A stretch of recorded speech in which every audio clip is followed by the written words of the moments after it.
professionnels. Et donc, ils vont prendre une année, par exemple, la thématique de la construction, en disant, voilà, si je vous apprends sinus cosinus, c'est parce que ça vous permettra de faire ça si vous telle opération, je dirais, en termes de construction, tel calcul d'un angle de rotation d'un escalier ou quelque chose comme ça. Et en Fédération Wallonie-Bruxelles, il y a une école qui est assez avancée à ce niveau-là, c'est l'école de Champion à Namur, qui s'est à appliquer ce type de mise en pratique. Et donc, nous, au niveau de notre lobby politique, Union Wallonne des entreprises, on demande aujourd'hui à ce qu'on puisse aller vers un label STEM pour les écoles du secondaire. Donc, de puisse avoir un cahier des charges qui permet de dire, voilà, il y a un label STEM qui vous permet de dire, voilà, nous sommes une école labellisée STEM parce que nous appliquons telle et telle méthode pédagogique qui vont permettre justement de stimuler l'orientation vers les STEM pendant les études secondaires et après quand on en sort. Pour nous, entreprise, vous le vivez évidemment aussi régulièrement et Fabrice ne va pas me contredire certainement. C'est vraiment une problématique de recruter des personnes dans ces métiers-là. On a énormément d'emplois vacants et notamment dans les emplois hautement qualifiés. C'est évident, et des tas d'entreprises dans le secteur des biotechnologies et autres. Il me vole mon introduction. Ah ben voilà, comme on est entre nous, je ne te la volerai pas. Donc, on va la répéter parce qu'il n'y a encore personne qui nous écoute. Et donc, c'est vraiment un gros problème.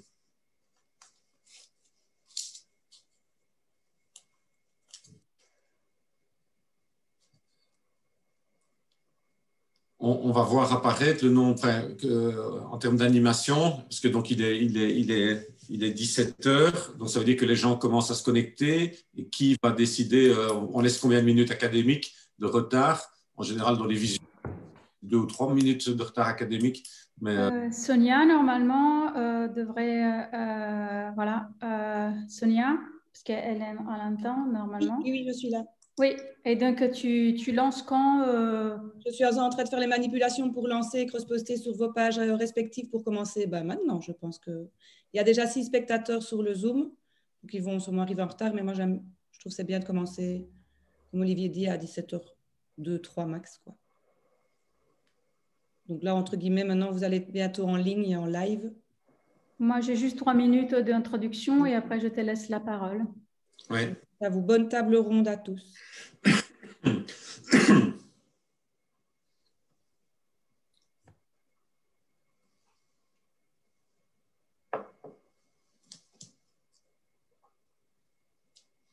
Bonjour, bonjour à toutes et à tous. Je suis Monica Santalena, directrice de l'ASBL 100 000 entrepreneurs, qui a comme mission de organiser témoignages d'entrepreneurs bénévoles, hommes et femmes, dans l'enseignement secondaire et supérieur à Bruxelles et en Wallonie, afin de transmettre l'envie d'entreprendre dans le sens large du terme. L'idée est de pousser tous les jeunes à aller jusqu'au bout de leurs rêves, de leur ambition, de leurs projets, de développer l'esprit d'initiative, l'esprit de créativité. Nous sommes conscients pendant toute l'année, tout au long de l'année, que nous devons garder l'équilibre d'hommes et femmes dans les écoles afin de pousser les jeunes à avoir la possibilité de faire cette expérience au féminin et au masculin. Mais pour renforcer cet équilibre, depuis 2018, nous organisons la semaine de la sensibilisation des jeunes à l'entrepreneuriat féminin. Donc, des femmes entrepreneuses, porteuses de projets, créatrices d'entreprises vont dans les écoles à la rencontre des jeunes afin de parler de la réussite au féminin, aux jeunes filles, mais aussi aux jeunes garçons. Et ça nous permet de mobiliser et de fédérer des réseaux de femmes autour de ces projets. Et chaque année, nous décidons de mettre l'accent sur une thématique spécifique. L'année dernière, en 2020, nous avons décidé de parler des STEM, un acronyme pour Science, Technology, Engineering and Mathematics. Et cette année, pour renforcer ces thématiques, nous avons mis l'accent sur les STEAM. Donc, nous avons ajouté l'art au sujet STEM.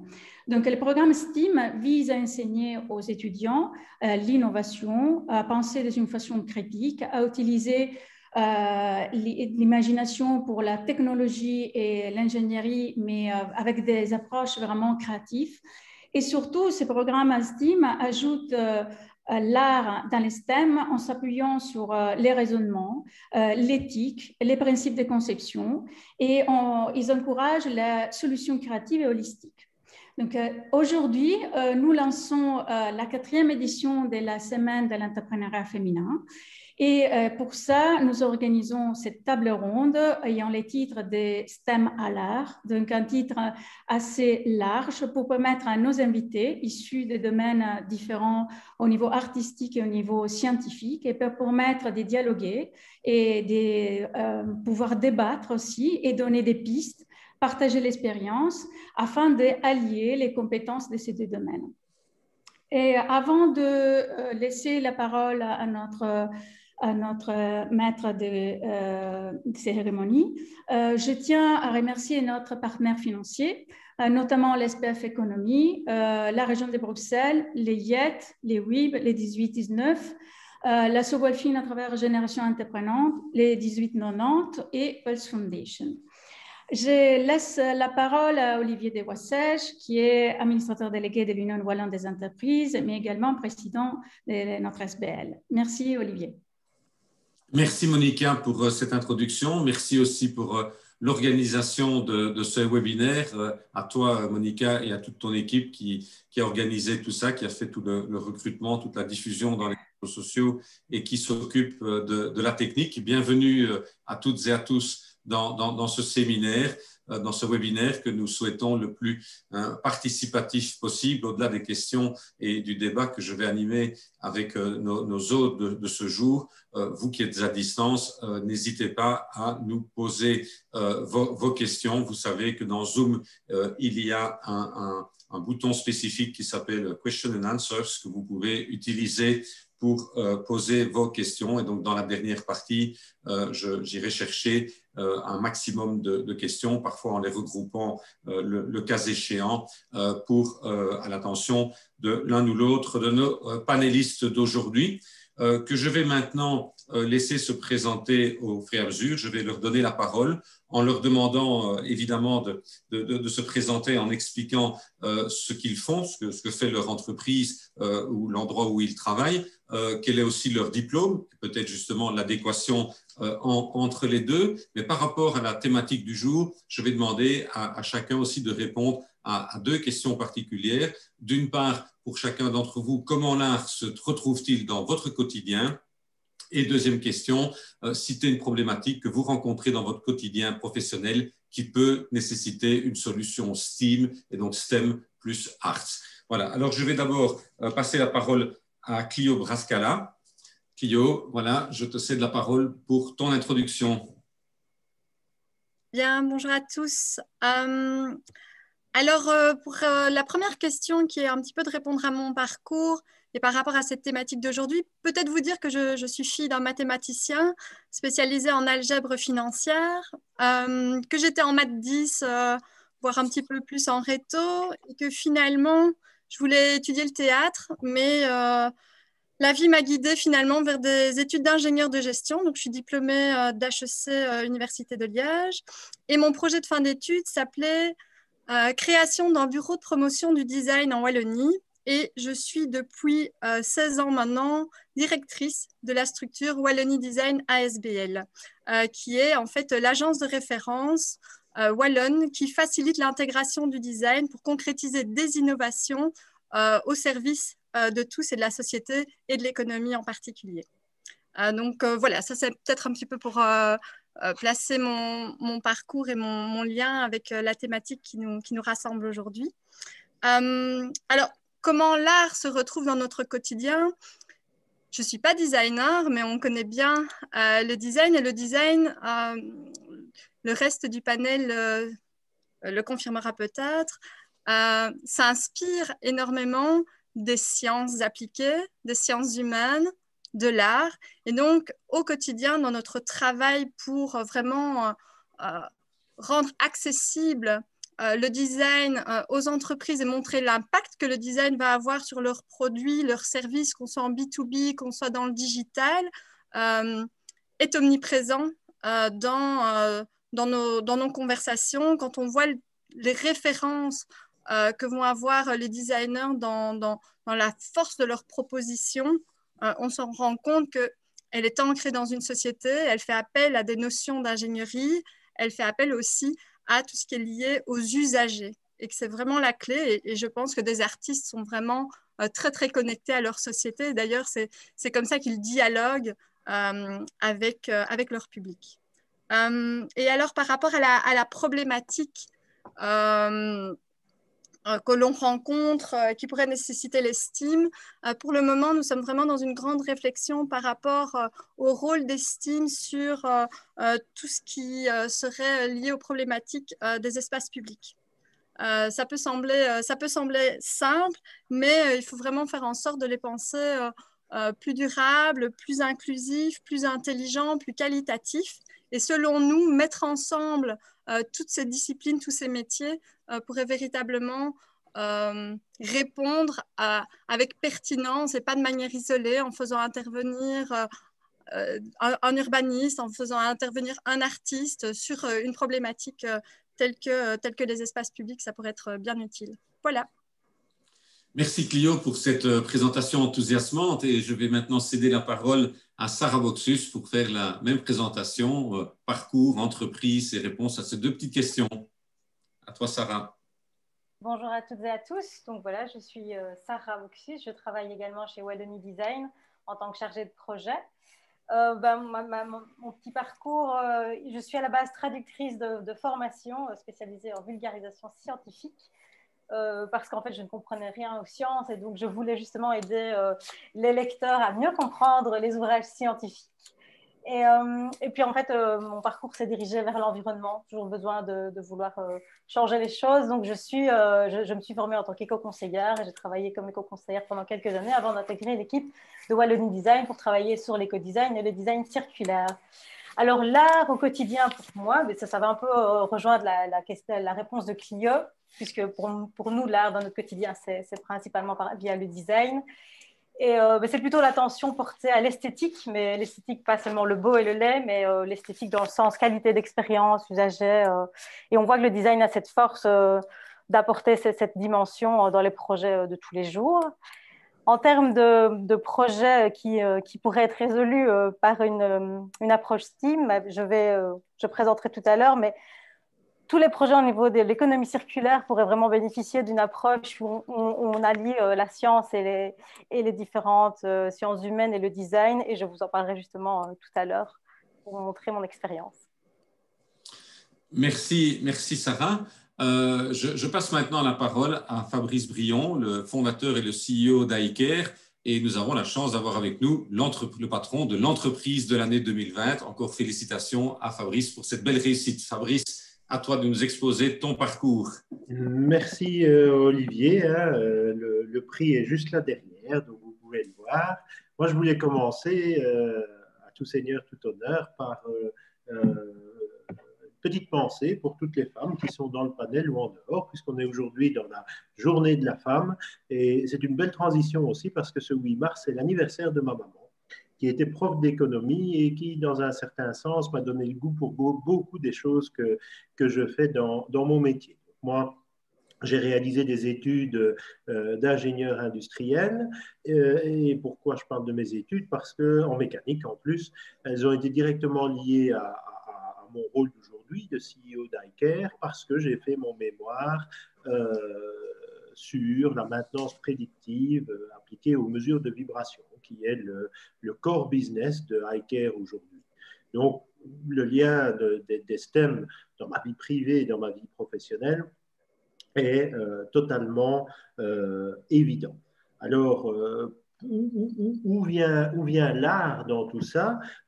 C'est très important aussi, parce que moi je dis toujours, vous pouvez avoir la meilleure voiture du monde, si elle est moche, vous n'allez pas l'acheter.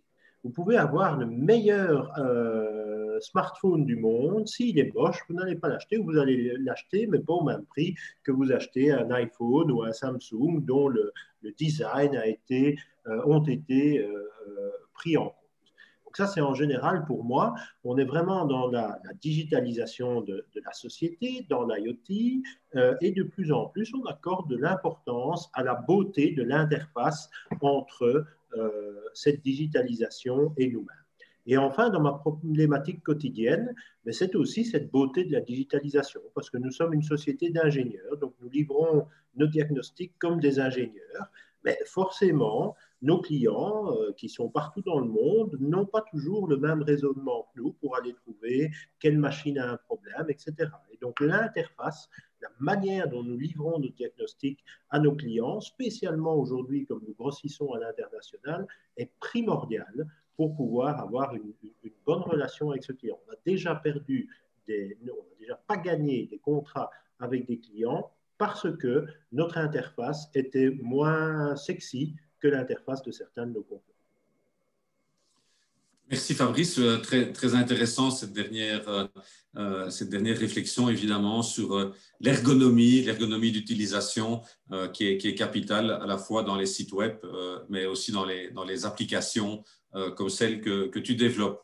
Alors je cède la parole maintenant à Ilke Verwak qui est ici avec une double casquette, à la fois celle d'enseignante à Saint-Luc à Liège et fondatrice d'une entreprise qui s'appelle Focus ID et qui est spécialisée en scénographie d'exposition. Ilke, c'est à toi. Bonjour à tous, merci beaucoup. Donc tout d'abord, j'ai fait mes études à Saint-Luc-Liège en design industriel et donc après quelques années comme designer dans le monde industriel, j'ai eu de la chance de commencer donc à donner cours à Saint-Luc. Et donc, à Saint-Luc, effectivement, le lien avec le STEM est assez cohérent et clair, c'est-à-dire qu'au niveau de design, c'est toujours la complexité. Est-ce que nous sommes des artistes ou est-ce qu'on est des ingénieurs? Donc, on est vraiment entre ces différents métiers-là, et donc la collaboration avec ces différents métiers-là est naturellement primordiale. Et donc, pendant les études, donc à Saint-Luc, on essaye déjà d'intégrer ces différentes réflexions. Alors, comme vous avez expliqué, effectivement, comme fondatrice de la société Focus ID, je travaille pour l'aménagement des musées et des espaces publics, toujours avec une approche sociétale, pédagogique et participative. Et donc, dans ce métier également, nous sommes constamment en lien avec plusieurs collaborateurs, c'est-à-dire pour tous les panneaux, pour la vulgarisation, pour les experts scientifiques, pour expliquer les phénomènes, avec des photographes, avec des vidéastes, pour pouvoir mettre en valeur naturellement tous ces éléments et toutes ces informations qui correspondent avec ça. Alors, l'avantage d'avoir deux casquettes, c'est naturellement de pouvoir bénéficier de l'expérience et de pouvoir le partager aux étudiants. Et l'inverse aussi, la fraîcheur des étudiants et de sortir un peu avec la tête que l'aspect économique qu'il faut parfois dans une société permet aussi cette réflexion et cette créativité. Et donc, la question, comment l'art se retrouve dans mon métier, mais comme je viens de l'expliquer, je pense que c'est assez clair que c'est tous les jours, effectivement, qu'on a des collaborations. Et pour moi, ce sont effectivement des éléments qui sont étroitement liés l'un par rapport à l'autre et on ne saura pas faire l'un sans l'autre. Merci, Il, pour ce témoignage. Je vais maintenant passer la parole à Marie Loger, qui est CEO d'Imagine Belgium, qui va nous expliquer ce qu'est. Bonjour. Alors voilà, moi, mon parcours, donc j'ai d'abord fait ingénieur de gestion en me spécialisant en finance, et donc j'ai tout logiquement pas beaucoup réfléchi et commencé en banque mes premières années. Ce fut une très bonne expérience, mais on est ressorti l'envie de travailler plus sur un produit tangible, et j'ai eu la chance en 2013 d'être sélectionnée par le Fonds Prince Albert, et je suis donc partie en Malaisie pour une entreprise belge qui s'appelle BKS, qui produit des broyeurs de recyclage. Et donc, je me suis retrouvée en Malaisie à gérer leur atelier là-bas sur place. avec une dizaine d'ouvriers. C'était une super expérience. Et après, pour eux, je suis partie en Thaïlande en 2016 pour ouvrir là-bas un atelier près de Bangkok. Et voilà, j'ai fait ça en 2016, 2017, 2018, et puis l'envie de revenir au pays. Et donc, je suis revenue en Belgique début 2019. J'ai fait un parcours, je me suis inscrite au Wagon, qui est une école de codage, un bootcamp assez condensé où en 9 mois, on apprend la base de tout ce qui est le codage. Et suite à ça et à plusieurs rencontres, dont celle de mon associé Baudouin de Trossenberg, est venue l'idée d'Imagine Belgium, qui est vraiment l'idée de créer un lieu où les visiteurs peuvent découvrir en un peu moins d'1 heure tout, entre guillemets, tout ce qu'il y a à savoir sur la culture belge et vraiment se dire, OK, tous les visiteurs qui passent par la Grand Place auraient, grâce aux nouvelles technologies, un petit aperçu de la culture belge, à sa richesse et on espère auraient envie de rester plus longtemps en Belgique et d'en apprendre davantage. Donc ça, c'est vraiment l'ambition du projet. Très ambitieux, je vous l'accorde, mais il faut se mettre des grands projets. Pour répondre aux petites questions, donc l'art au quotidien, nous, on l'a vraiment essayé de l'intégrer au projet. Tout d'abord, dans notre manière de l'aborder, dans notre storytelling, on prend un peu ce côté décalé, surréaliste de la Belgique et de son art. On a détourné beaucoup de pièces existantes qui, pour les plus jeunes, parfois semblent un peu soit hermétiques, soit ils ne comprennent pas les codes. Et nous, on y ajoute des codes du quotidien d'aujourd'hui, on les rend un peu instagrammables, etc., pour faire rire, pour les interpeller et du coup pour engager le dialogue et leur montrer que les artistes de l'époque étaient aussi des visionnaires. Et donc voilà, et donc pour les solutions Steam, nous, notre idée est vraiment de réinventer l'expérience muséale et justement d'en faire une expérience à part entière, parce qu'aujourd'hui, les jeunes ont accès à énormément d'informations.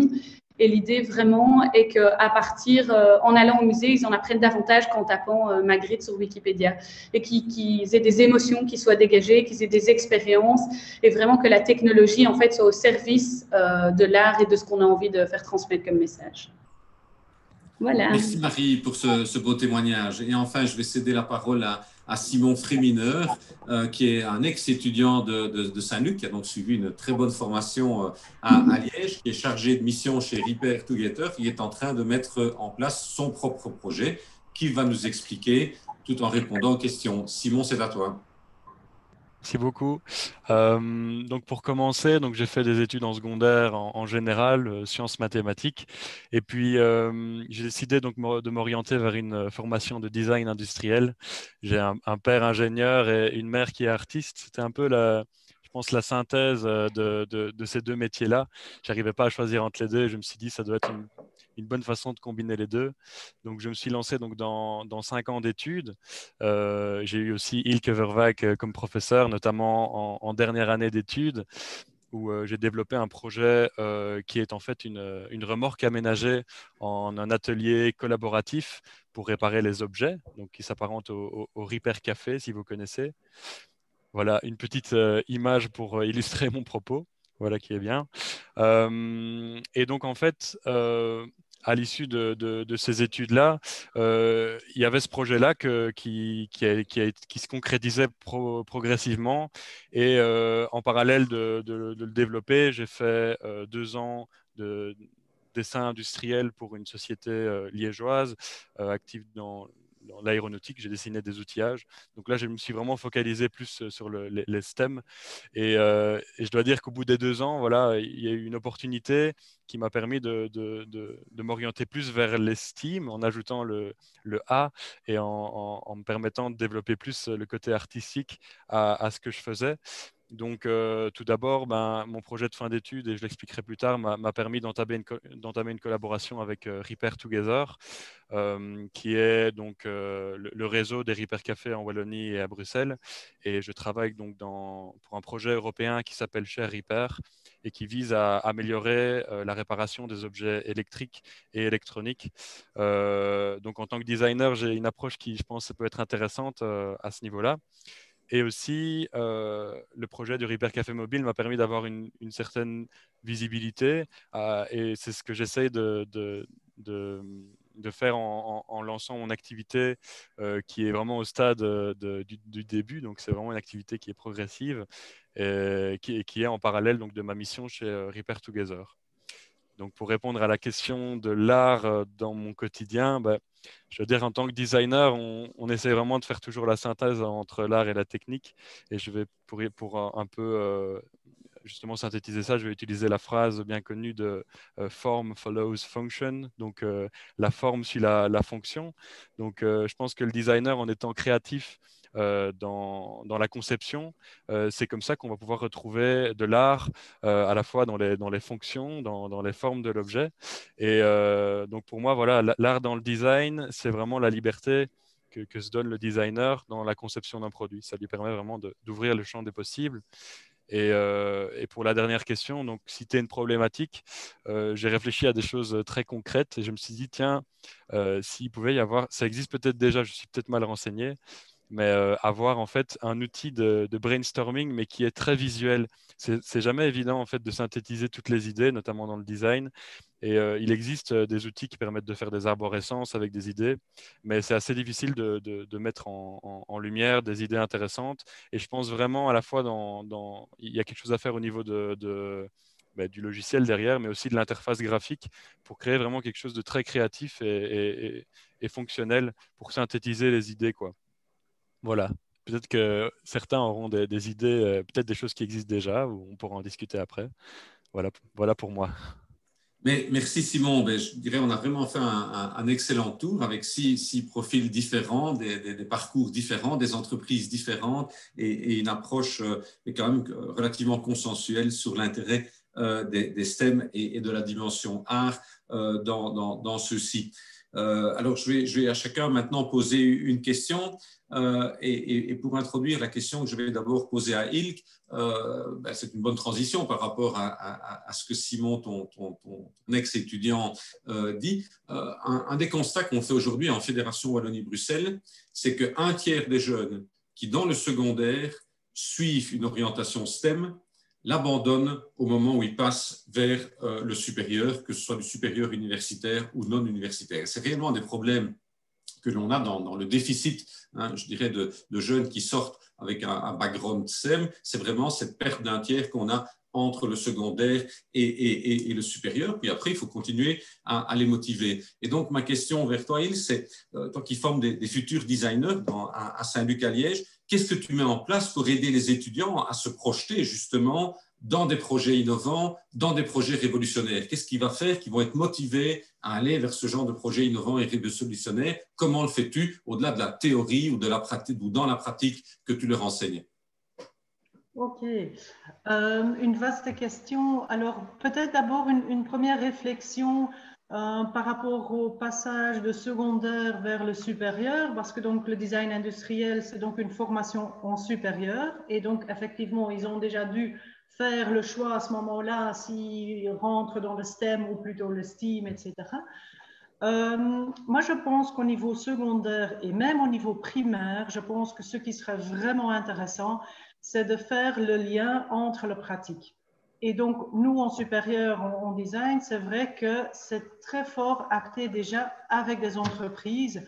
On travaille à partir de Bac 2 tout de suite en collaboration avec des entreprises dans lesquelles les étudiants voient l'intérêt. Pourquoi est-ce qu'ils étudient la chimie? Pourquoi ils étudient la résistance au niveau mécanique?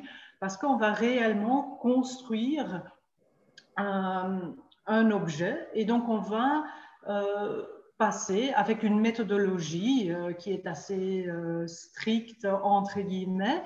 On va commencer d'abord à analyser, observer l'usager. On va commencer à comprendre le problème. Et là, effectivement, tout à l'heure, il y a Sarah qui l'a dit également, c'est l'homme qui est au centre de ses préoccupations. Et donc, on va guider l'étudiant à poursuivre une méthodologie qui amène à un projet réel.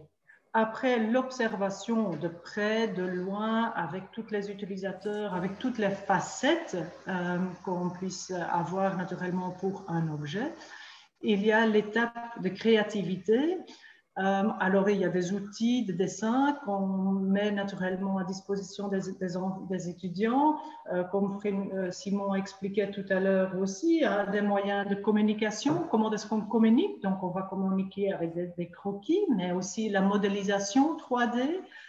On va commencer après la phase de créativité, les prototypes, et donc on va travailler à l'atelier. Les étudiants ont leur maquette réelle à faire, et là aussi, je pense que c'est très important qu'ils manipulent, qu'ils expérimentent encore pour vraiment comprendre l'intérêt des résistances qu'ils font naturellement en parallèle dans les cours théoriques.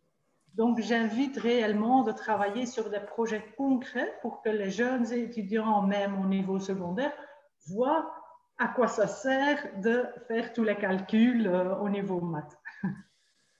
Merci. J'ai envie de te poser une petite question complémentaire sur base de ce que tu viens d'expliquer.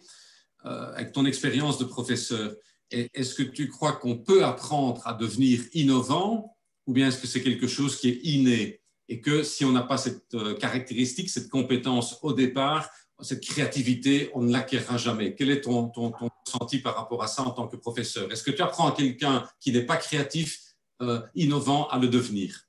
Ben, j'espère que tout le monde, et j'y crois, que tout le monde est créatif, mais que c'est un déclencheur et on doit s'ouvrir. Donc, comme je disais tout à l'heure, au niveau méthodologie, en fait, la créativité peut s'amener à plein de niveaux différents.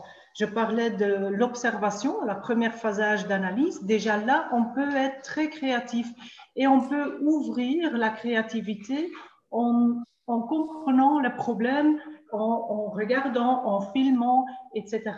Et donc, aux deuxième phase, au niveau créativité également, au niveau des croquis, en fait, on peut être créatif à plein de niveaux différents. On peut être créatif au niveau de résolution de problèmes, on peut être créatif par rapport à la manière de communiquer, on peut être créatif par rapport à une solution technique ou une mise en œuvre de matière, on peut être créatif en inventant une nouvelle matière avec un problème bien défini. Donc, personnellement, je pense que tout le monde peut être créatif et il ne faut pas être non plus un designer ou un créatif. Je pense que cette approche-là devrait aussi se trouver dans plein d'autres domaines. Je pense que c'est un atout nécessaire pour les métiers de tous pour demain. Voilà, en tout cas, le message passe à tous ceux qui nous écoutent aujourd'hui, qui se posent peut-être ce choix de carrière. Donc voilà, si vous ne vous le sentez pas créatif, dites-vous bien qu'on pourra vous l'apprendre. Ma deuxième question, elle va vers Clio. Clio, toi qui diriges la structure Wallonie Design, imagine que je suis moi un entrepreneur qui a envie de démarrer en 2021. Comment vas-tu me convaincre que le design est un levier d'innovation? Alors, tout à l'heure, Fabrice a donné peut-être une petite partie de la réponse en disant que c'était nécessaire dans le cadre de l'innovation au sens large. Alors, le design est évidemment quelque chose de très large. Ça peut être le design web, mais c'est le design industriel, etc. Et comment est-ce que tu vas convaincre que ce design peut permettre d'avoir un projet qui atteint des performances techniques et qui va avoir justement un succès auprès d'usagers? Ben là, Fabrice a aussi donné une partie de la réponse. Et je voudrais bien que tu répondes aussi à un point qui concerne l'aspect durable et circulaire qu'on essaie aujourd'hui évidemment d'introduire dans tous les processus économiques au sens large. Oui. Tout d'abord, je vous féliciterai déjà de vous poser la question du design. C'est déjà un pas. Je vous expliquerai que designer, c'est un métier. Donc, le designer, il n'est ni artiste ni ingénieur, donc il ne va pas venir prendre le job de l'artiste ou de l'ingénieur. Il va travailler de manière vraiment transdisciplinaire. Et vous êtes un entrepreneur, vous voulez que votre projet avance et qu'il soit couronné de succès. Alors, il y a un diagramme qui permet de synthétiser un petit peu vraiment la force du designer et de son approche méthodologique qui permet d'observer, de prototyper. Donc, on va être dans des méthodes assez agiles, ce qui va aussi correspondre fortement aux attentes des entrepreneurs. Ce diagramme dit vraiment que le designer, il va chercher quoi? Il va travailler sur la désirabilité. Donc, rendre votre projet, votre produit, votre service attrayant, qui va répondre à certaines demandes des utilisateurs, des consommateurs d'aujourd'hui ou de demain. Il va avoir toute cette notion d'anticipation, de prospective. il va travailler pour que ce soit faisable. Donc, il travaillera main dans la main avec les ingénieurs pour faire en sorte que le projet puisse être produit, peu importe les différents métiers. Et il va s'inscrire dans votre business. Donc, il va chercher à ce que ce soit viable. Donc, le projet va s'inscrire aussi dans un projet économique. Et en alliant ces trois détails importants qui vont driver toute son approche méthodologique, le designer va être capable de faire en sorte d'avoir des projets qui seront logiquement viables, désirables et réalisables, faisables. Et donc ça, c'est vraiment la force. Donc faire appel à un designer permet de gagner beaucoup de temps aussi par rapport à certains développements qui vont pouvoir être initiés dans certains laboratoires universitaires ou autres et qui finalement n'ont aucune application parce qu'on n'a pas réfléchi aux usages. Et donc, on va pouvoir développer certaines innovations, mais peut-être que la technologie va être trop chère. Enfin, voilà, je pense qu'il y a vraiment le rôle d'intégrer le design, que ce soit pour une identité qui va défendre vos valeurs. Les performances, elles ne sont pas qu'économiques. La performance d'usage, l'ergonomie, tout ça, ce sont aussi des performances qu'il va falloir calculer. Il va falloir travailler en mettant des indicateurs, un planning. Et donc, je pense que le designer, avec un cahier des charges assez clair, peut vraiment aider l'entreprise à avoir des produits, des services plus performants. Et par rapport à la question de la circularité et de la durabilité, nous avons eu l'occasion d'engager Sarah Boxu dans le cadre du plan Marshall 2.0 qui nous a permis vraiment de découvrir ce qu'était l'éco-design.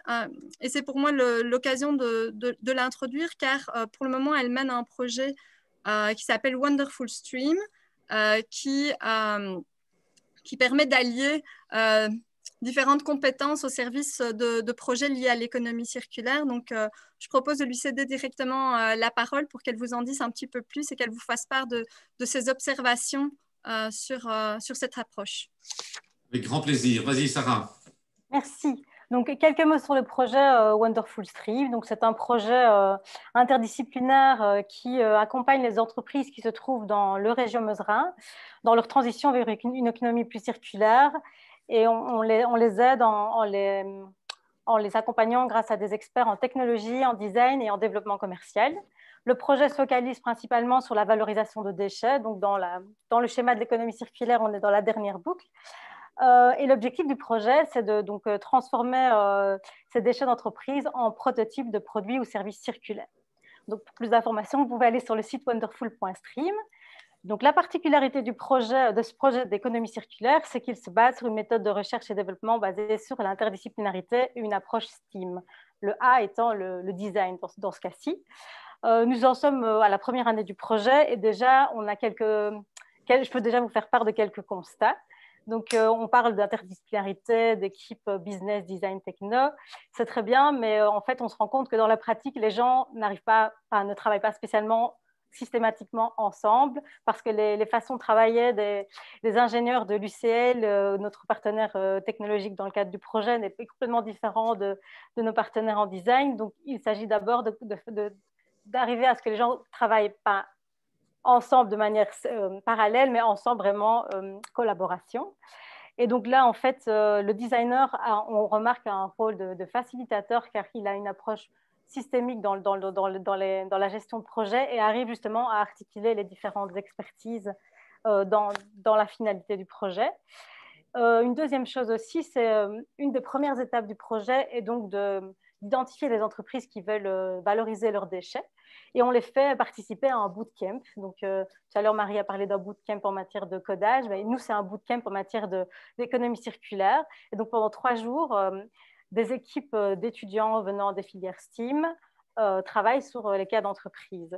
Et là, on a eu des étudiants en business, des étudiants en chimie, des étudiants en design qui ont travaillé sur les cas d'entreprise pour arriver à comprendre la problématique déchets de l'entreprise, identifier des idées, mais faire de ces idées des concepts. Et ces concepts, maintenant, vont être développés en prototype. Et donc, on part dans un processus de créativité assez cadré. Et là, en fait, le design est aussi une méthode.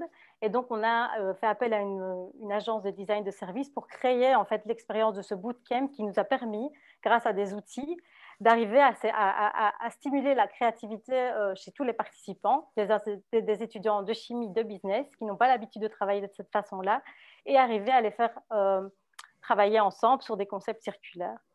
Et là aussi, on a eu vraiment des problèmes parce que les gens pensent créativité, donc brainstorming, divergence, on donne plein d'idées, mais au fur et à mesure, en fait, on a designé l'expérience pour cadrer, pour arriver à ces concepts bien concrets qui nous permettront d'aller plus loin.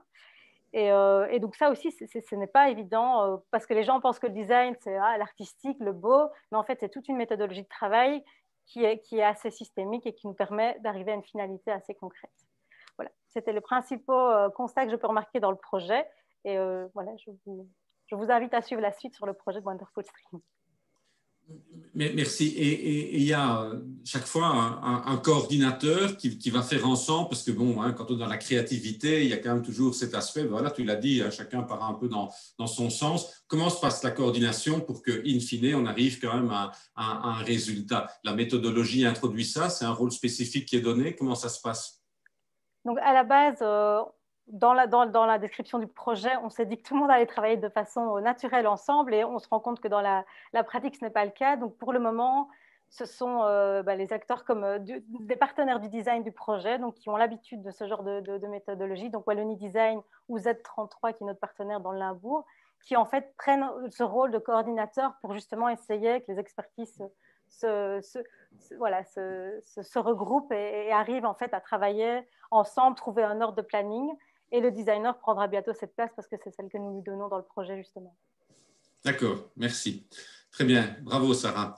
Alors, je me retourne vers Simon. Simon, tu as créé, hein, on a vu le Repair Café Mobile et encore bravo, on a vu cette image de ton projet. C'était ton travail de fin d'études à Saint-Luc et tu as fait ton mémoire sur l'obsolescence programmée. Hein, peut-être qu'on répare plus avant d'arriver à l'obsolescence programmée. Donc, il y avait peut-être un lien entre les deux. Qu'est-ce qui t'a donné, toi, par rapport aux études que tu avais faites, l'énergie de créer ton projet? Parce qu'il y a encore une différence entre avoir une formation dans le design et passer l'étape de l'entrepreneuriat plutôt que de rentrer dans une entreprise. Quel est chez toi le déclencheur de la volonté d'entreprendre, qui est un sacré pari pour un jeune? Bien, pour répondre à cette question-là, je vais d'abord planter un peu le contexte, comme ça on comprend un peu les origines du projet. Donc en fait, en dernière année de master donc en design industriel, on nous a demandé de défendre deux projets, donc un projet plus théorique et un projet très pratique qui était en fait un produit avec à la fin de l'année une maquette, des plans techniques à défendre. Et pour le travail théorique, donc le mémoire, j'ai choisi de travailler sur la problématique de l'obsolescence programmée. Ça me semblait tellement mystérieux comme problématique et surtout en tant que designer industriel, j'avais l'impression d'avoir un rôle à jouer dans cette problématique-là. Et pour rapidement synthétiser mes conclusions, je pense que le designer il peut agir de deux façons différentes face à cette problématique. À la fois donc dans l'industrie, donc si le designer travaille dans une grosse entreprise par exemple, il va pouvoir essayer de pousser et favoriser l'éco-conception dans les produits, mais il faut savoir aussi que le designer peut avoir un rôle qui est relativement limité, étant donné qu'il a plus un rôle de proposeur qu'un rôle de décideur. Donc de toute façon, je pense qu'il y a vraiment une responsabilité du designer à toujours proposer des alternatives à la fois créatives, mais aussi éco-conçues. Et sinon, je me suis dit aussi qu'il y avait une deuxième approche, parce qu'on pointe toujours du doigt les entreprises quand il s'agit d'obsolescence programmée, ou en tout cas quand on a l'impression que ça s'y apparente. Mais aussi, il y a le consommateur, parce que je veux dire, un objet n'est pas que produit, il est aussi consommé, et s'il n'était pas consommé, il ne serait pas produit. Donc, il y a toute une réflexion aussi à avoir du côté du consommateur, et voir aussi, je me suis questionné, je me suis dit, tiens, en tant que designer, comment réussir à faire changer les comportements des consommateurs, comment utiliser les compétences du design pour faire changer ça. Et du coup, je me suis renseigné sur ce qui existait déjà au niveau de la réparation d'objets. Et j'ai découvert les Repair Café. Donc pour ceux qui ne savent pas ce que c'est une initiative qui est citoyenne, souvent locale. Donc l'idée, c'est de se rassembler une fois par mois et de réparer ensemble avec des réparateurs bénévoles des objets et d'ainsi éviter qu'ils finissent à la poubelle. Et je me suis dit, ça c'est une initiative qui est très intéressante et je me suis questionné sur comment le designer pouvait intervenir pour rendre cette initiative plus visible et plus accessible et comment créer une expérience plus ludique et vraiment quelque chose qui donne envie d'expérimenter la pratique de la réparation. Et je me suis dit, pourquoi pas rendre cette activité mobile. Ça permettrait donc d'aller à des endroits où il n'y a pas encore de Repair Café, d'aller sur des grandes places, dans des villages et dans des écoles, par exemple, aussi, pour faire un peu plus de sensibilisation ou lors d'événements particuliers. Et donc, c'est une intuition que j'ai eue. Et donc, au début de ma dernière année d'études en design, j'ai contacté Repair Together, qui est le réseau des Repair Café en Wallonie et à Bruxelles. Et je leur ai demandé, tiens, est-ce que mon intuition est juste? Est-ce que ça rencontre une demande? Et là, ils m'ont répondu, ben, on en rêve et on va t'accompagner dans ce projet, on va t'aider à le développer et aussi à le concrétiser. Et donc, voilà, c'est vraiment ça ma réponse à la question. C'est cette transition-là qui m'a vraiment donné envie de concrétiser ce projet. C'est parce qu'en tant qu'étudiant, c'est vraiment important d'inscrire ses recherches dans quelque chose qui est le plus réel possible et d'essayer de voir ce qui nous entoure afin que nos recherches rencontrent vraiment une demande réelle. Et donc, du coup, j'ai passé ma dernière année d'études à développer ce projet. Et donc, mes réflexions ne s'arrêtaient pas qu'aux éléments techniques de la remorque, le poids, évidemment, le permis pour tracter, tout ça, c'est des réflexions qu'il faut avoir. Mais aussi, j'ai tenté de réfléchir à l'expérience, il fallait qu'elle soit ludique, il fallait qu'elle soit créative et fonctionnelle pour donner envie de s'asseoir et de commencer à réparer les objets. Et je pense que c'est vraiment la démarche que les professeurs à Saint-Luc essayent d'insuffler dans les projets. Et donc, du coup, c'est pour ça, je pense vraiment, les études à Saint-Luc permettent d'être dans l'estime, vraiment au cœur d'estime. Et donc, après plusieurs mois d'optimisation, de construction, le Repair Café Mobile a fait ses premiers tours de roue donc en septembre 2020. Voilà, malheureusement, à cause des circonstances, on n'a pas pu faire l'inauguration comme on le pensait. Mais voilà, elle est reportée à de meilleurs jours. Donc, vous le croiserez peut-être sur les routes wallonnes et bruxelloises. Et donc, pendant le développement de ce projet, j'avais donc un travail de dessinateur technique, donc très, très orienté plutôt ingénierie. Et au moment où ce projet s'est concrétisé et est sorti, je me suis dit, il y a une opportunité à saisir. Et donc, j'ai décidé à la fois de commencer une mission chez Repair Together, donc dans le projet européen Share Repair, mais aussi de lancer une activité de design produit, donc SF Design Studio, qui est vraiment une activité qui est à ses commencements. Et voilà, je suis vraiment à la recherche de projets comme le Repair Café Mobile, qui s'inscrit vraiment dans une démarche d'économie circulaire et qui s'intéresse vraiment aux problématiques environnementales. Et là, je pense vraiment que le designer a son rôle à jouer pour proposer des solutions qui sont créatives et qui donnent envie et qui font changer les comportements. Voilà. Merci Simon et encore une fois, une félicitation pour ton projet. Alors avant de passer la parole aux deux derniers panélistes pour la question que j'ai à leur poser, je voudrais rappeler à tous ceux qui nous écoutent, et ils sont nombreux, hein, parce que outre la session Zoom, il y a vraiment beaucoup de personnes qui sont sur le live Facebook. N'hésitez pas à commencer à poser vos questions, soit dans l'outil Zoom, soit dans le live Facebook, et elles seront répercutées par l'équipe de 100 000 entrepreneurs. Comme ça, dès qu'on aura fini les deux dernières questions, on peut passer à vos questions. N'hésitez pas à poser des questions en disant éventuellement auquel des panélistes vous l'adressez. Alors, je vais m'adresser maintenant à Fabrice. Fabrice, ça fait 15 ans déjà hein, que tu as fondé iCare. L'obsolescence programmée, ben, ça te parle. Quel est le lien avec la maintenance prédictive, qui est quand même le cœur de ton entreprise? C'est peut-être aussi intéressant de développer un peu le concept de cette maintenance prédictive et peut-être de prolonger aussi ta réponse en expliquant un peu quels sont les profils STEM hein, et comment ça fonctionne dans ton métier et quels sont les profils que tu cherches et comment ils fonctionnent, voilà, comment ils travaillent. Merci Olivier. Voilà, moi je voudrais d'abord commencer en disant que l'obsolescence, quand elle n'est pas programmée, c'est quelque chose de totalement normal. Moi, en tout cas, dans mes études d'ingénieur, mon professeur de mécanique nous apprenait toujours que pour concevoir quelque chose, il n'y a que deux paramètres. Il faut que ça marche, c'est-à-dire qu'il faut que ça soit en ligne avec les attentes de l'utilisateur. Et deuxièmement, il faut que ça tienne, c'est-à-dire qu'il faut que ça dure un certain temps.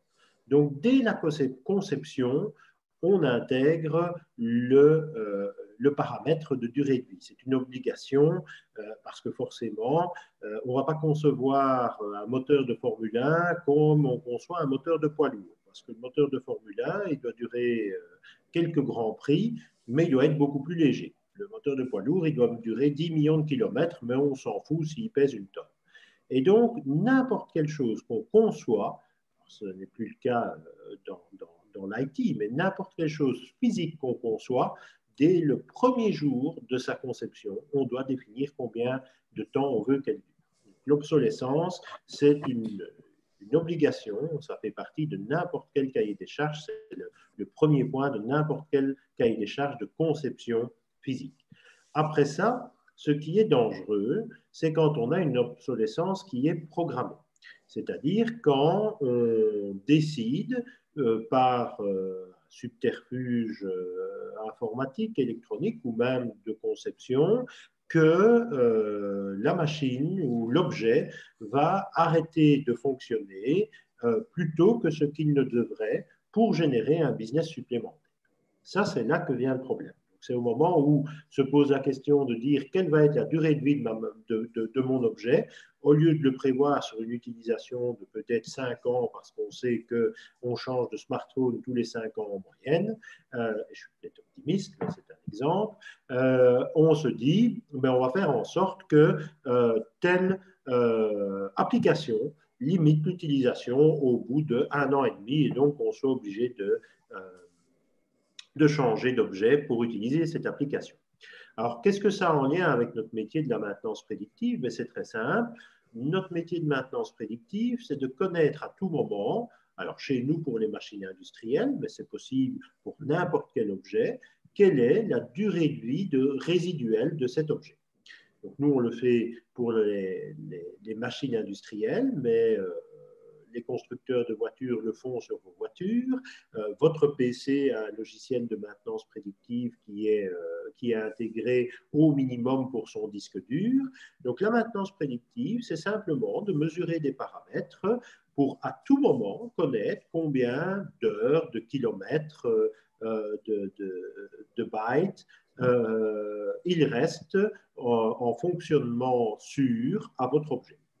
Donc, c'est un peu l'inverse de l'obsolescence programmée, puisque l'obsolescence programmée, c'est on décide dès la conception quand ça va s'arrêter, et nous, on programme l'obsolescence. Ça veut dire qu'on vous dit quand il va falloir arrêter ou changer d'objet parce que son utilisation ne sera plus garantie au niveau de service ou au niveau de qualité ou au niveau de sécurité que vous attendez de lui. Est-ce que vous pouvez partir, vulgairement, est-ce que vous pouvez partir en vacances dans le sud de l'Espagne avec votre voiture qui a 400 000 km? Vous ne le savez pas. Mais si on fait de la maintenance prédictive, si on analyse les paramètres, on pourra vous dire oui, vous pouvez partir, ou non, vous ne pouvez pas partir, ou oui, vous pouvez partir si vous changez telle pièce et telle pièce. Ça, c'est un peu notre métier. Remarque importante aussi, on se bat souvent contre l'obsolescence programmée. On remarque même en industrie que la plupart des objets sont remplacés avant même d'atteindre leur obsolescence programmée. Ça veut dire qu'aujourd'hui, il y a un phénomène de progrès technologique ou dans certains cas un phénomène de mode, pas en industrie, bien sûr, la mode, mais qui fait que la plupart des objets n'atteignent même pas la durée de vie d'obsolescence programmée. Déjà, ils ont une durée de vie théorique, il y a une durée de vie d'obsolescence programmée qui est plus courte et leur cycle de vie réel est encore plus court. J'ai été, si on va même plus loin, moi j'ai été très surpris. Ma compagne est notaire et aujourd'hui en Belgique, une maison change de propriétaire en moyenne tous les 7 ans. Aujourd'hui, en Belgique, on construit toujours des maisons pour durer 1, 2 ou 3 vies, mais on en change en moyenne tous les 7 ans. Donc, c'est un exemple où l'obsolescence programmée n'est pas nécessairement le point limitatif, parce que si on fabriquait des maisons qui duraient, par exemple, 50 ans, eh bien, elles coûteraient moins cher. On pourrait peut-être investir sur d'autres choses qui permettraient d'avoir des performances énergétiques meilleures, et en moyenne, elles auraient quand même 7 propriétaires sur leur durée de vie. Donc ça, c'est un point qui me semble important aussi. Alors, comment on le lit dans notre métier, au profil qu'on recrute? Mais on a toute une série de profils différents pour délivrer cette anti-obsolescence programmée, finalement. Donc, on a besoin d'abord de hardware, donc on a besoin de personnes qui ont des compétences en électronique. Pourquoi? Parce qu'on a besoin de connecter toutes les données qui viennent de ces objets industriels.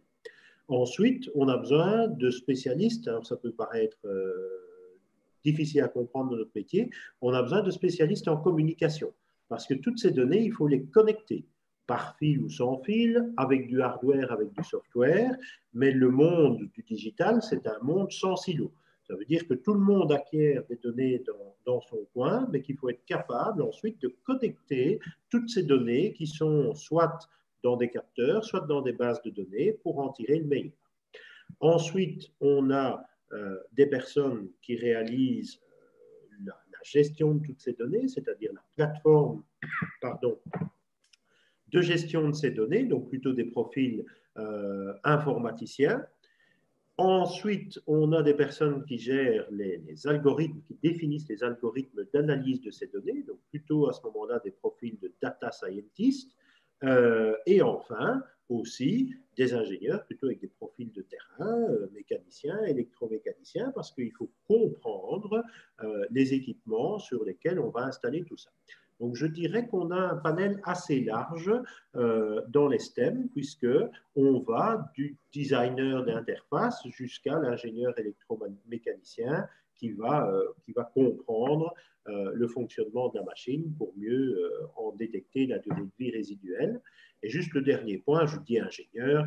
Pour moi, ingénieur, ce n'est pas un diplôme. Ingénieur, c'est avant tout un état d'esprit, c'est-à-dire c'est quelqu'un qui réfléchit à résoudre un problème qu'on lui donne. Donc, que vous ayez fait 0, 3, 5, 7 ou 10 ans d'études, pour moi, ingénieur est plus un état d'esprit que vraiment un diplôme. Merci Fabrice. Alors, avant de passer la parole à Marie, je voudrais redonner la parole à Clio, parce que je trouve qu'il y a vraiment un lien à faire par rapport à ce que Fabrice vient de dire sur le rôle du design dans ce que Fabrice vient de dire en termes de processus. Comment est-ce que tu réagis, Clio, par rapport à ça? Mais simplement, ce que ça m'inspire, c'est que cette question de l'obsolescence programmée, de cette durée de vie des produits, qui est même inférieure à celle qui est imaginée par les entreprises qui développent ces produits ou ces services. Là, il y a vraiment très clairement un rôle du design pour justement prolonger, renforcer l'attachement, la fidélité qu'on va avoir avec des services, parce que justement, le designer va avoir toute cette attention sur l'usage, l'efficacité, l'ergonomie, et que c'est vraiment un des rôles moteurs aussi du design, et que par rapport à ces questions d'économie circulaire et la volonté des entreprises d'être beaucoup plus éthiques, d'être beaucoup plus responsables, les ressources sur la planète, je veux dire, elles ne sont pas illimitées. Et donc, je pense que les entreprises doivent vraiment tirer parti aussi de ce rôle que peut apporter le design dans l'usage de leurs produits, qui va prolonger aussi, pas la durée de vie technique du produit, mais bien la durée d'usage du produit. C'est vraiment là une des choses très intéressantes qui ressort du débat aujourd'hui, je trouve. Voilà. Merci Clio de fait une bonne liaison entre tout ce qu'on avait dit et ce que Fabrice vient de dire. Et c'est intéressant de voir cette notion, non pas l'obsolescence de la machine, mais l'obsolescence de l'usage et finalement l'usure qu'on peut avoir par rapport à l'utilisation d'un produit, alors que si son design est top, ben on aura envie peut-être de le garder plus longtemps. Ou même juste la modularité, donc ajouter à un moment donné d'autres fonctions, la capacité, comme Simon fait, de réparer les choses, parce que le consommateur, il a peut-être envie de le réparer, mais encore faut-il que ce soit réalisable. Et vous avez mentionné des smartphones, c'est pas tous les jours facile, il y a les Fairphone, il y a d'autres modèles économiques qui existent. Et donc voilà, même sur ces aspects-là, c'est vraiment le rôle du designer, on en est convaincu, et je ne suis pas designer, mais on a plein de cas qui attestent de cette possibilité. Voilà. C'est une très bonne remarque parce que, par exemple, sur nos WeCare, donc, qui sont là derrière, qui sont nos hardware propres de collecte des données, depuis le premier jour, et c'est des choix à la conception, on a décidé à l'intérieur de séparer les cartes électroniques en fonction de leur fonction. Et ça veut dire qu'aujourd'hui, toute électronique a une obsolescence, on ne peut plus en recevoir les composants, mais on n'est pas obligé de redesigner l'ensemble de la carte à chaque fois. On a 3 cartes différentes pour les 3 fonctions différentes de collecte de données, d'analyse de données et de communication, et on change ces cartes indépendamment de leur durée de vie en fonction des besoins en augmentation de qualité ou en fonction de l'obsolescence des pièces. Mais la plupart de nos concurrents et la plupart de l'électronique, même en industrie, ont des single boards qui font qu'on doit tout redesigner et tout changer en même temps en fonction de l'obsolescence. Merci pour cette réponse, Fabrice. Alors, je vais passer la parole à Marie. Marie, on est en plein dans la thématique avec toi des STEM vers l'art. Tu incarnes formidablement le sujet, hein, cette dimension qu'on a ajoutée aujourd'hui au STEM par rapport à l'art. Et tu as un profil d'ingénieur de gestion. Et qui dit ingénieur de gestion ne préformate pas nécessairement pour l'art. Donc, quel a été pour toi le déclic qui t'a permis ou qui t'a donné l'envie de créer Imagine Belgium et comment l'art, comment est-ce que tu le vivais de telle façon à ce qu'il influence ton choix? Oui, en fait, le déclic est parti d'un constat. Ayant beaucoup voyagé et habité à l'étranger, je me suis rendu compte que les touristes d'aujourd'hui et les personnes qui voyagent évoluent. Et aujourd'hui, ils sont très connectés et ils sont très informés. Par contre, face à ça, l'offre qui leur est proposée reste très classique. Donc, soit on va dans des musées d'une manière très classique, soit on fait des visites guidées, ou bien on a des choses de technologie, mais qui alors sont beaucoup plus de l'ordre du divertissement, que ce soit en réalité virtuelle, etc. Pour l'instant, c'est encore très fort un choix qu'on doit faire, avec cette petite frustration de se dire, si je vais à Lisbonne pour un week-end et que j'ai envie de voir qu'est-ce qu'ils font en termes de réalité virtuelle, etc., j'ai envie d'associer ça avec une découverte culturelle de la ville. Et donc, l'idée a vraiment été de lier les deux et de faire ce qu'on appelle aujourd'hui un peu du culturetainment, donc de faire de l'entertainment grâce aux technologies et qu'il y ait quand même un peu de culture ou d'éducation, etc., ou de forme artistique. Ce qui est essentiel de souligner, c'est qu'en tout cas, dans notre approche, tout ce qui est technologie, digitale, etc., est vraiment au service du message qu'on a envie de faire passer. Et donc, ce n'est pas ça qui est la finalité en soi. Donc, on ne va pas mettre en avant la réalité virtuelle. Le but, vraiment, est d'utiliser la réalité virtuelle comme un outil pour mettre en avant ce qu'on a envie de découvrir. Et donc, à partir de là, est né plus de notre envie, en fait, de faire découvrir la culture en général et le patrimoine historique de la Belgique de manière originale. Et donc, de mettre en avant cette richesse en alliant les technologies. Et donc, l'idée, en fait, du musée qu'on est en train de développer, pour l'instant, on n'est que dans la première étape, donc où les visiteurs viennent et mettent un casque de réalité virtuelle et, en fait, ils décollent de la Grand Place. Et à partir de là, ils survolent tous des lieux belges, connus ou un peu moins connus. Et donc, l'idée est qu'ils aillent découvrir la citadelle de Namur, ils vont à Liège, ils vont à Anvers, ils vont à la côte, etc. Et que de là naissent un peu leur envie d'aller en apprendre davantage. Et voilà. Et à terme, l'idée serait d'avoir 4 salles et chaque salle serait avec un média différent et mettrait en avant une autre partie de notre patrimoine culturel. Donc, la première avec la réalité virtuelle, c'est vraiment le patrimoine architecturale et l'histoire des villes belges. Mais la deuxième salle qu'on aimerait ouvrir mettrait en avant tout l'art, donc toute la peinture à travers les siècles. Donc ça commencerait à l'art primitif flamand jusqu'à nos jours. Et ce serait avec des projections de 360 degrés et aussi avec un casque géolocalisé. Et de nouveau, là, l'idée est qu'en fait, quand le visiteur se rapproche d'un tableau qui l'intéresse, il entende le message propre à ce tableau. Donc, si c'est par exemple une marine, il va entendre le bruit de la mer.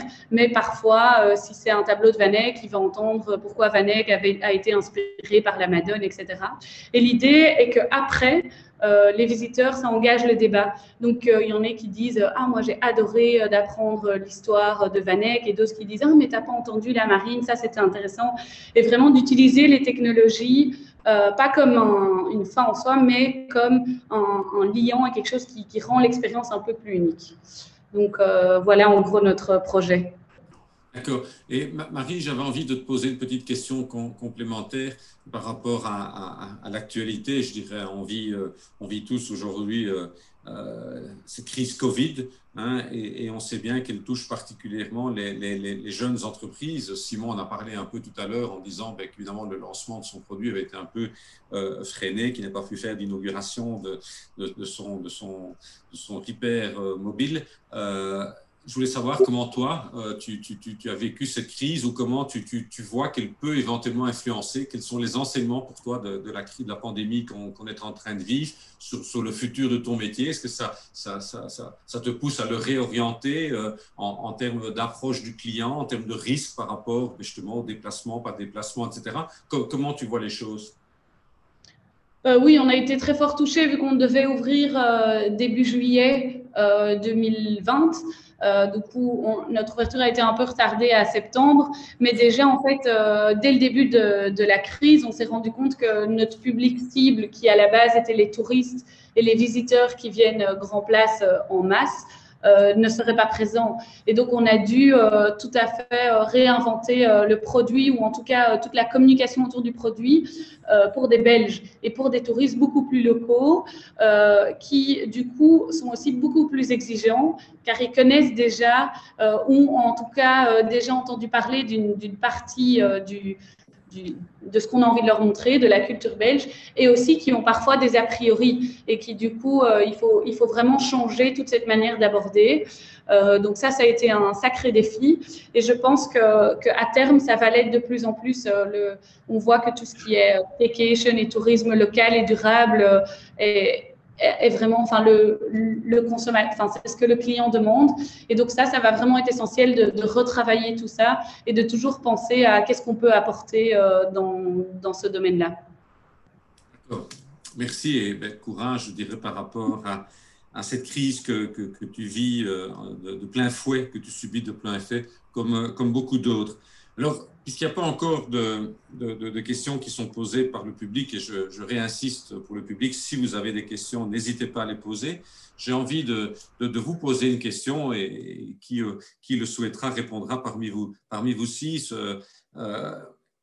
On a dit tout à l'heure qu'on avait un déficit de gens qui sortent des études avec un diplôme STEM. En Fédération Wallonie-Bruxelles, je le disais tout à l'heure, un tiers arrête la formation STEM à la fin du secondaire avant d'entrer dans le supérieur. Mais même au total, on est aujourd'hui qu'une moyenne en Fédération Wallonie-Bruxelles de 16% des jeunes qui sortent avec un diplôme supérieur, universitaire ou non universitaire, 16% seulement dans la filière STEM, alors que la moyenne européenne est de 25%. Et donc, on souffre énormément de ces 9% qui manquent. Et ce n'est pas Fabrice qui me contredira sur ce point-là. Mais donc, on a un déficit par rapport à la moyenne européenne, mais on voit que dans d'autres continents, c'est le cas aussi. D'ici 2025, aux États-Unis, il y aura besoin de 3 500 000 postes en plus dans le domaine des STEM et d'après les prévisions, je dirais, sur les carrières, enfin, les types de formations qui sont suivis actuellement, ça déboucherait sur 2 millions d'emplois vacants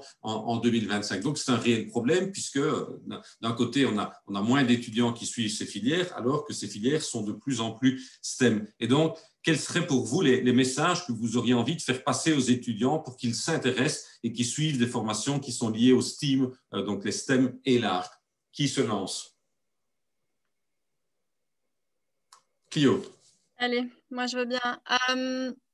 Mais déjà, c'est peut-être un message, mais qui nécessite de profonds changements. Mais je pense que l'enseignement des arts est important et donner une valeur à l'utilité, au sens des choses, et donc de revaloriser aussi les sciences humaines et montrer que quand on développe des produits ou des services, il y a vraiment derrière des usagers qui s'inscrivent dans une société et que donc c'est important. En préparant ce webinaire, on a identifié un article paru dans la revue Forbes l'année dernière.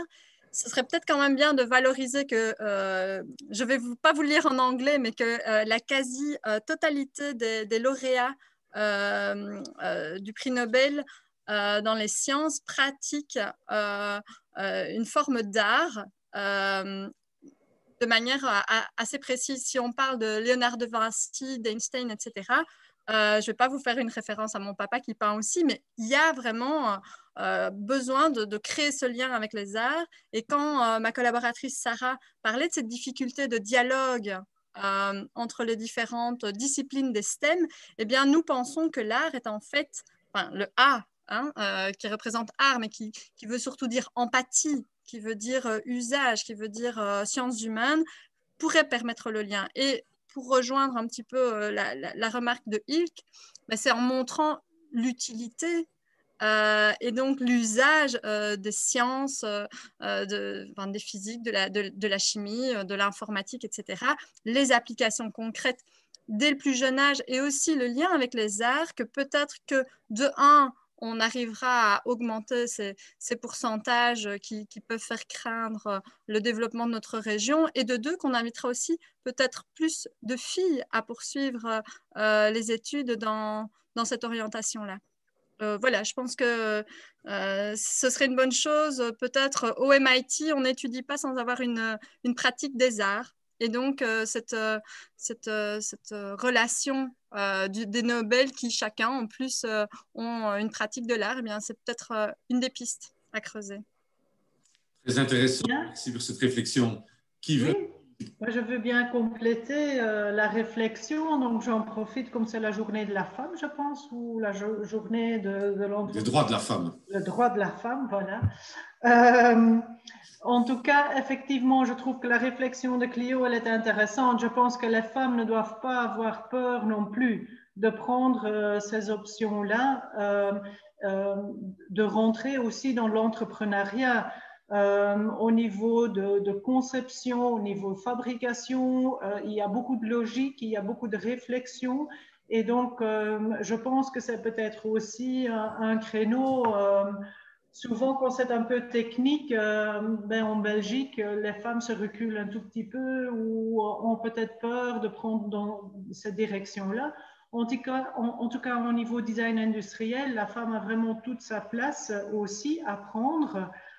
Parce qu'il y a une connexion entre l'art et la technique, il y a une sensibilité à avoir, il y a des émotions à émettre. Dès qu'on conçoit un objet, on doit communiquer ses émotions, on doit donner envie et on doit aussi essayer de changer les comportements des utilisateurs grâce aux émotions des usagers.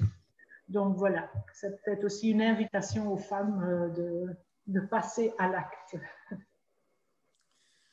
Ok. Est-ce que quelqu'un d'autre veut intervenir sur cette question-là? J'ai peut-être un point aussi, Fabrice, ici. Deux choses.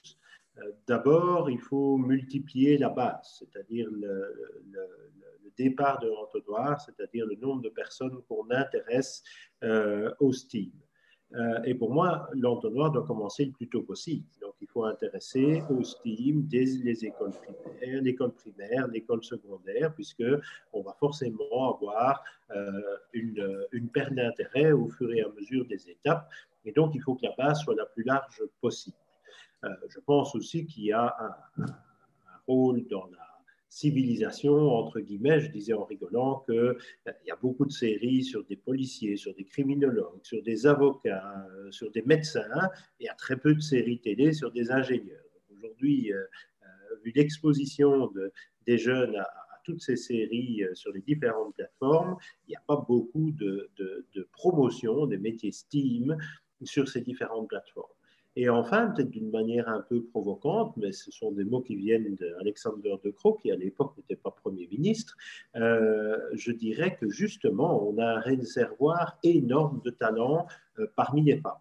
Puisque en Belgique, on a le pourcentage de femmes ayant réalisé des études supérieures, et particulièrement dans les STEAM, qui est le plus élevé au monde. Mais en contrepartie, on a le plus faible pourcentage de ces femmes qui travaillent à plein temps. Donc ça veut dire quoi? Ça veut dire qu'on n'est pas capable dans les industries, dans les entreprises, d'offrir à ces femmes des perspectives de carrière pour s'investir dans leur métier en parallèle de leur famille.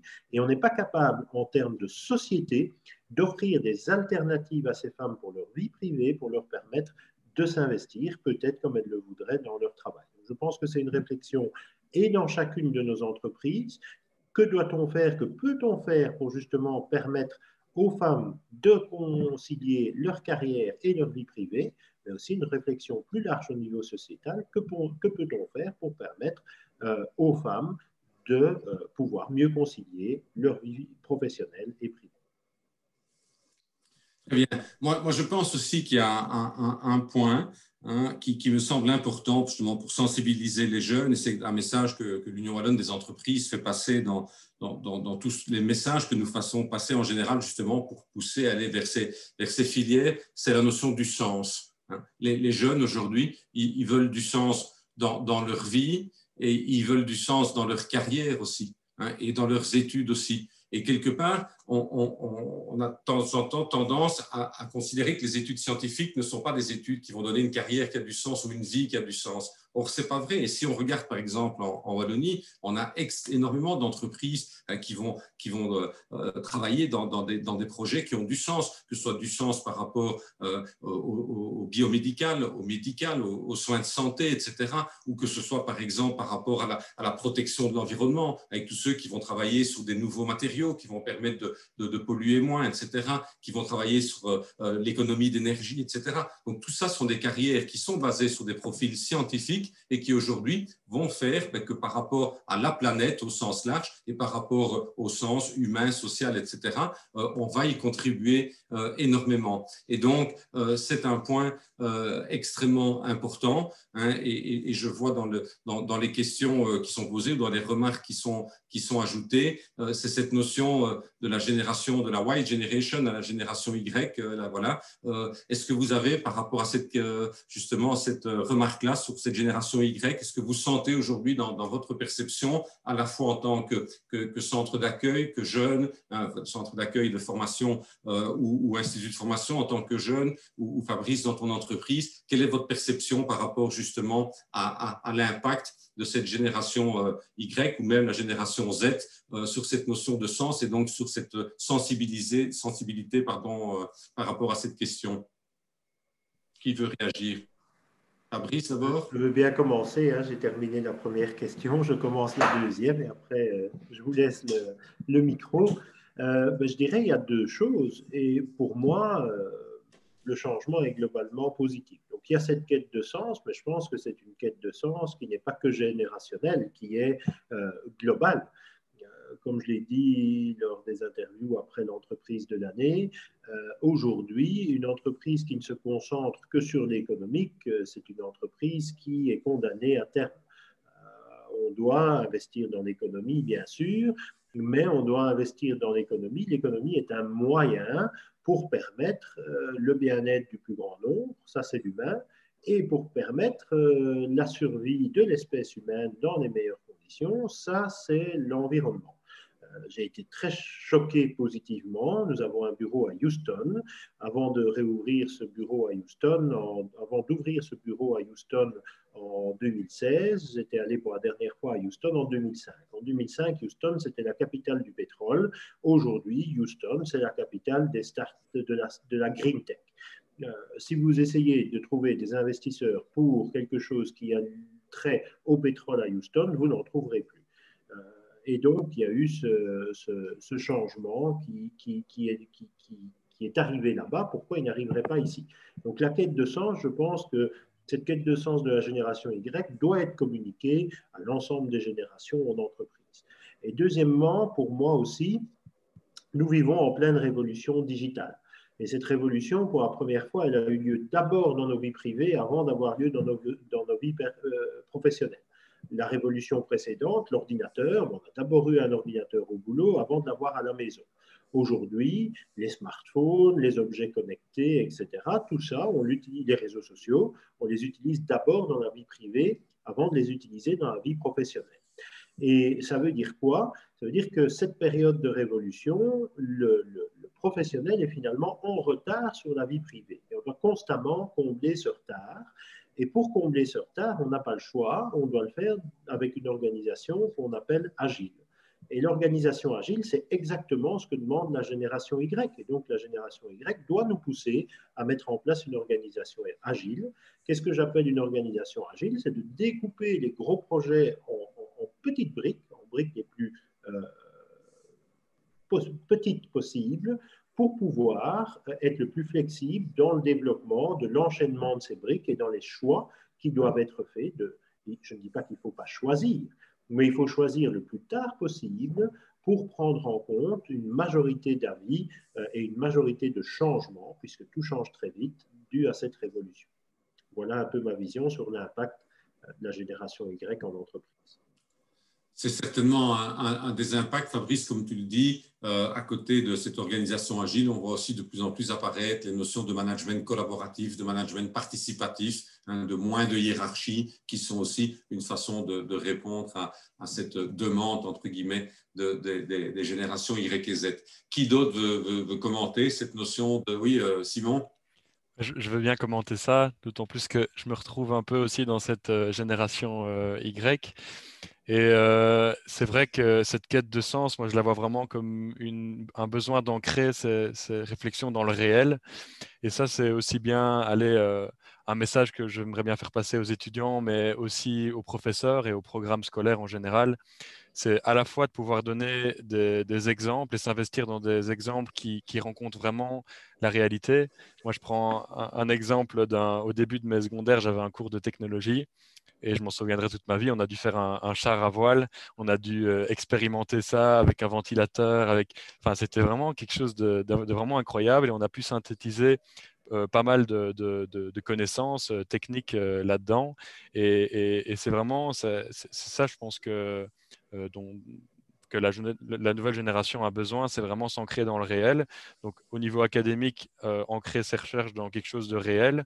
Et à la fin des études, ces différentes expérimentations qu'on a pu faire et ces études de cas, comment tout ça peut nous inspirer pour inscrire des projets dans la société en général et vraiment éveiller la curiosité. Et je dirais vraiment, un message pour les étudiants, c'est de se poser des questions sur tout ce qui nous entoure, vraiment sur le réel, et voir comment on peut intervenir là-dedans. Et sinon, pour revenir plus au STEAM, essayer de voir aussi l'art comme un outil. C'est pas juste une pratique abstraite, mais vraiment, quand on applique l'art à des réflexions, ça permet vraiment d'ouvrir le champ des possibles.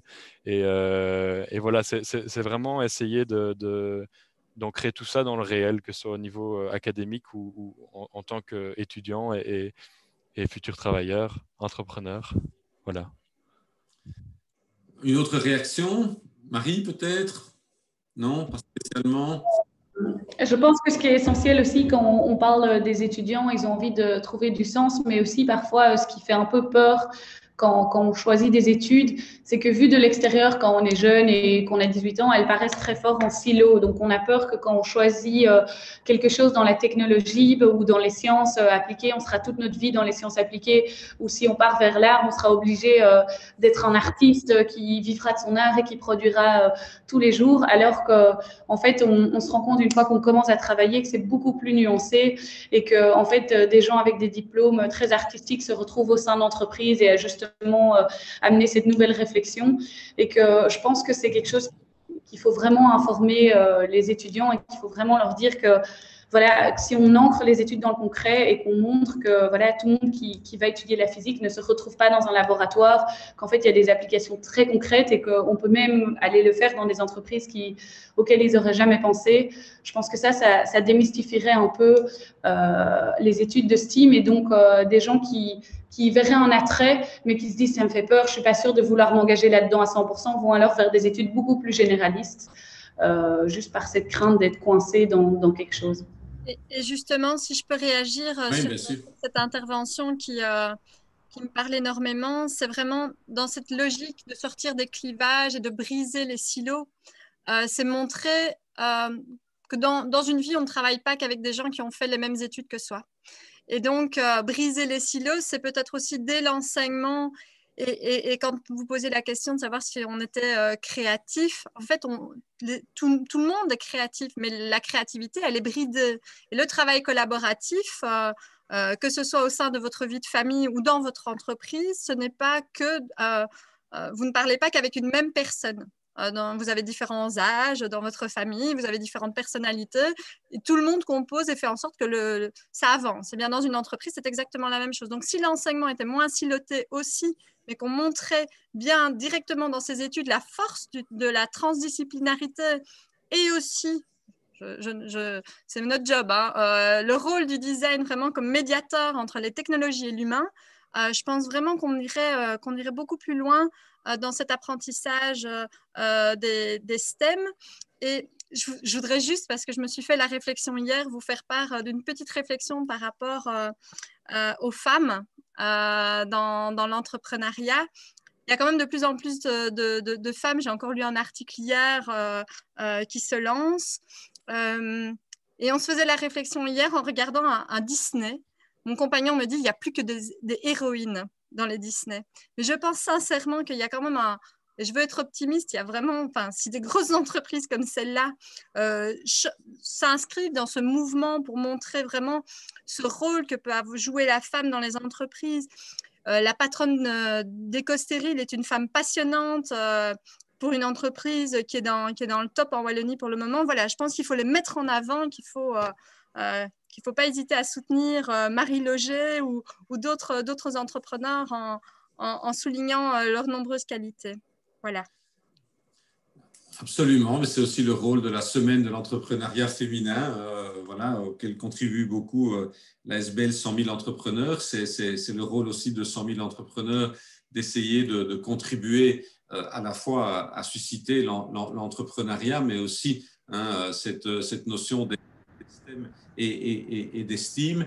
Et dans les 5-6 minutes qui nous restent pour conclure, je voudrais vous demander à ceux parmi vous qui ont envie de répondre à cette question, qu'est-ce que vous êtes prêts à faire dans la fonction que vous avez pour que ce message, à la fois sur l'entrepreneuriat, mais sur les STEM et la notion de STEAM, je dirais, soit concret, soit entendu.